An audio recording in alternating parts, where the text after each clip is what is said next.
ಸಿದ್ಧಾರ್ಥ್ ಒಬ್ಬ IT employee. ಅವತ್ತು ಕೆಲಸ ಮುಗಿಸಿ ಬಂದು ಊಟ ಮಾಡಿ ಇನ್ನೇನು ಮಲಗಬೇಕು.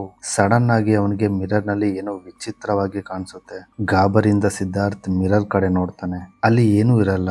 ಅಂಡ್ ಸಡನ್ ಆಗಿ ಅವನ ಹಿಂದೆ ಒಂದು ಬ್ಲಾಕ್ ಶಾಡೋ ನಿಂತಿರೋ ತರ ಮಿರರ್ ನಲ್ಲಿ ಕಾಣಿಸುತ್ತೆ. ಇಮಿಡಿಯೇಟ್ ಆಗಿ ಹಿಂದೆ ತಿರುಗಿ ನೋಡ್ತಾನೆ. ಅಲ್ಲಿ ಯಾರು ಕಾಣಿಸಲ್ಲ. ಆದ್ರೆ ಇಲ್ಲಿ ವಿಚಿತ್ರ ಏನಂದ್ರೆ ಸಿದ್ಧಾರ್ಥ್ ಹಿಂದೆ ತಿರುಗಿದ್ರು ಮಿರರ್ ನಲ್ಲಿ ಮಾತ್ರ ಅವನ ರಿಫ್ಲೆಕ್ಷನ್ ಅವನನ್ನೇ ನೋಡ್ತಿತ್ತು. ಮಿರರ್ ಕಡೆ ನೋಡ್ತಾನೆ, ಎಲ್ಲ ನಾರ್ಮಲ್. ಮತ್ತೆ ಆ ಶಾಡೋ ಅವನ ಬೆನ್ನಿಗೆ ಅಂಟ್ಕೊಂಡಿರೋಷ್ಟು ಹತ್ರ ಕಾಣಿಸುತ್ತೆ. ಅವನು ಮತ್ತೆ ಹಿಂದೆ ನೋಡಿದ್ರೆ ಯಾರೂ ಇರಲ್ಲ. ಆದ್ರೆ ಈ ಸಾರಿ ಅವನು ಮಿರರ್ ಕಡೆ ನೋಡಿದಾಗ ಅವನ ರಿಫ್ಲೆಕ್ಷನ್ ಬದಲು ಅಲ್ಲಿ ಒಂದು ಹೆಣ್ಣಿನ ಆತ್ಮ ಕಾಣಿಸುತ್ತೆ.